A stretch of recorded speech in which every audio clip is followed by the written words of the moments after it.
Before I even get into the story, I have to give a shout out to Trill, Texas for sending this story to me. And this story is coming out of Seattle.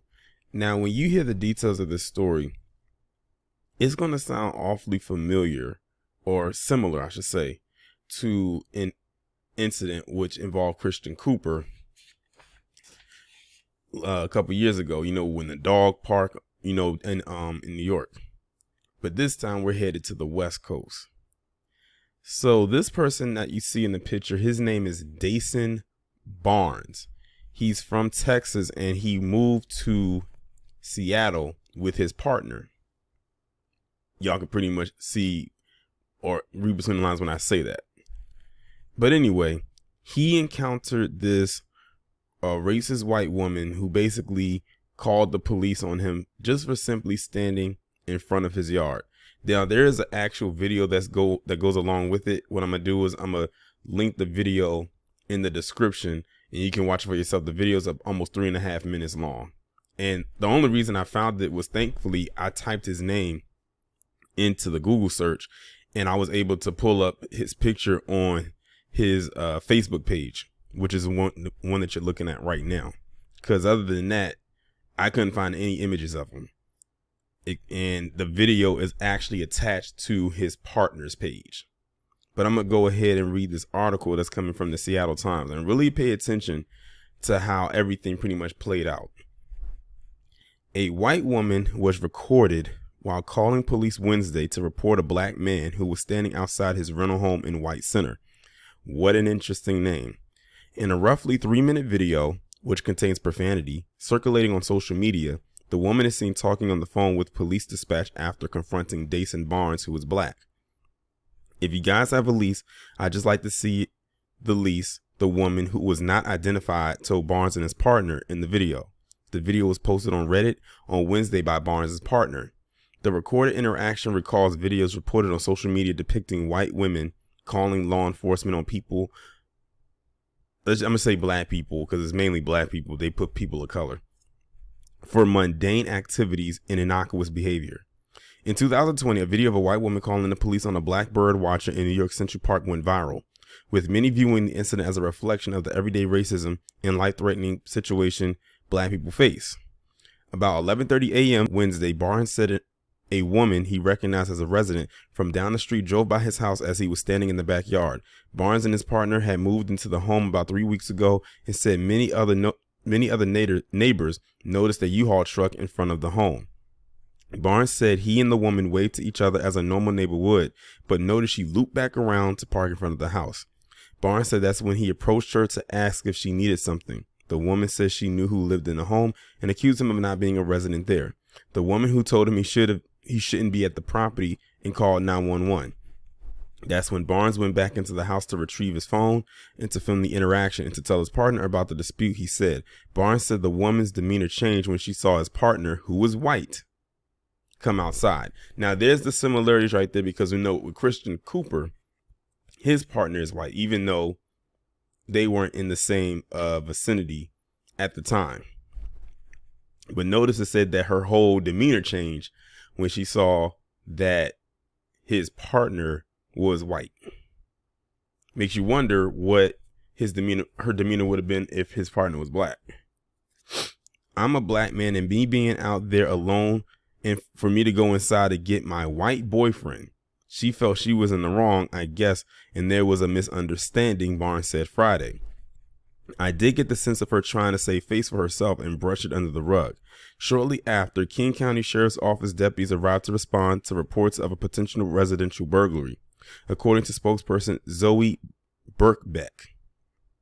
Before arriving on the scene, dispatch advised responding deputies that the caller said that it was a misunderstanding. However, now a verbal disturbance had ensued, Birkbeck said in an email. In the video, Barnes' partner can be heard accusing the woman of calling the cops because she saw a black man walk in the house.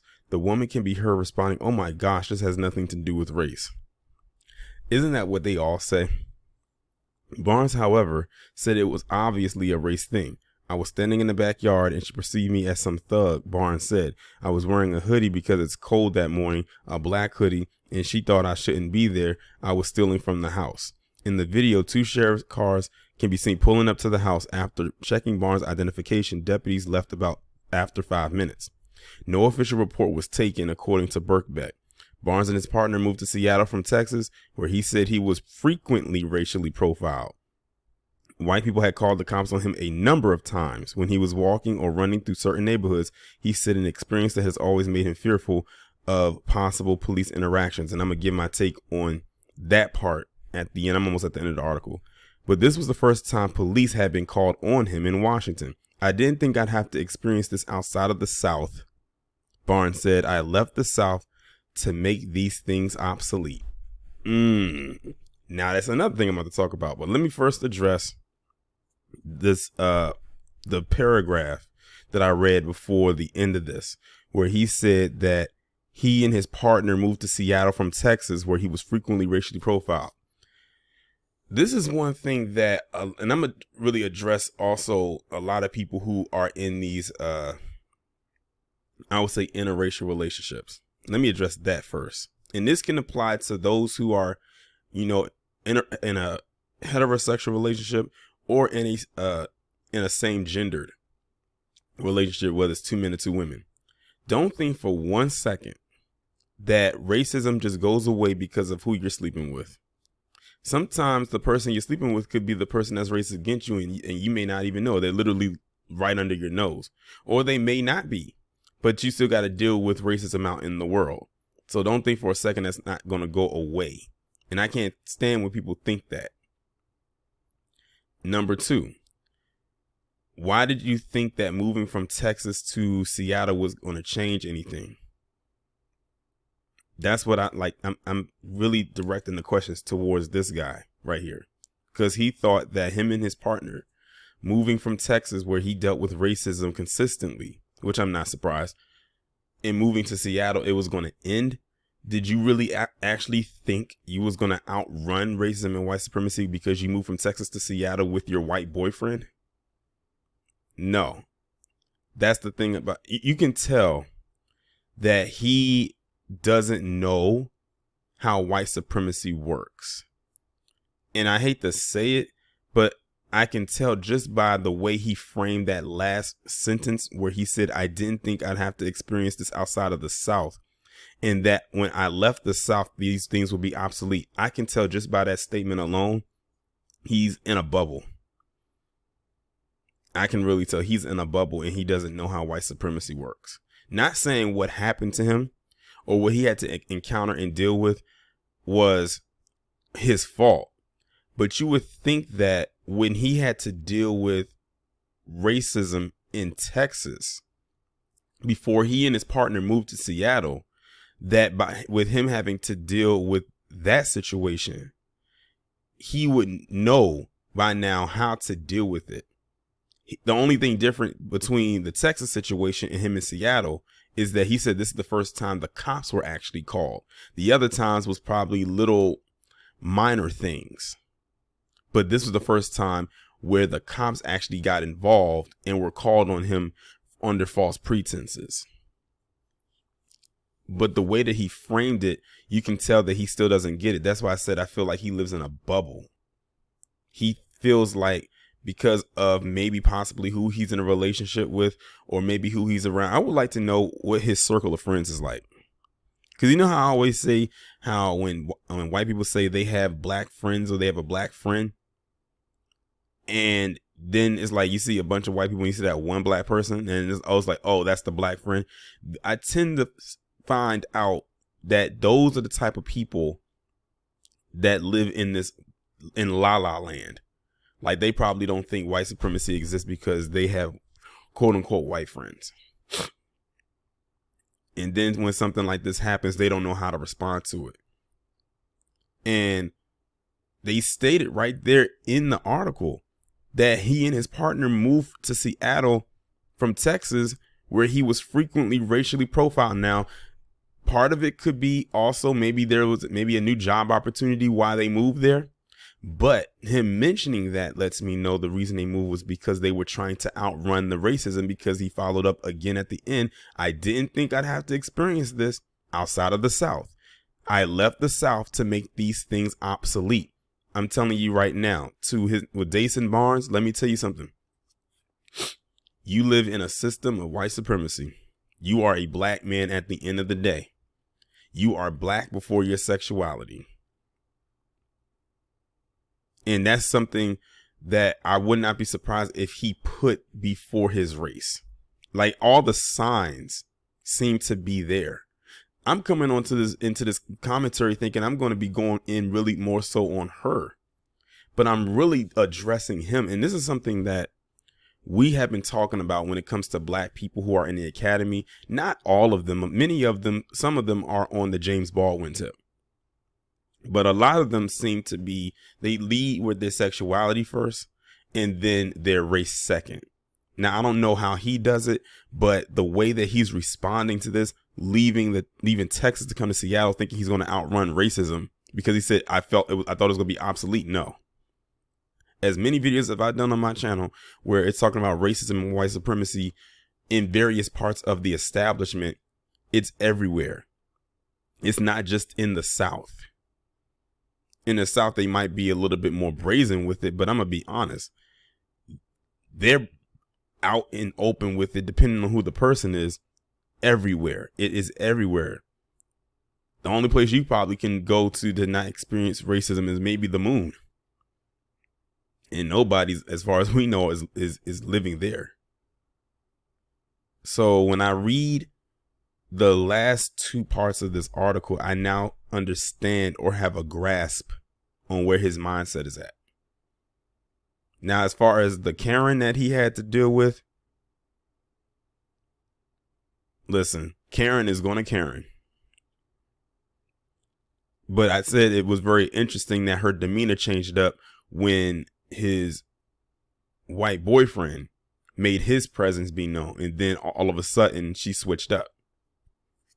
That lets you know right there what type of time she was on. You know, and it's crazy because remember I did that video about the chick in the video was talking about why white women love black men and the whole power dynamic thing, like how she can't have any power in the household if she's with a white man.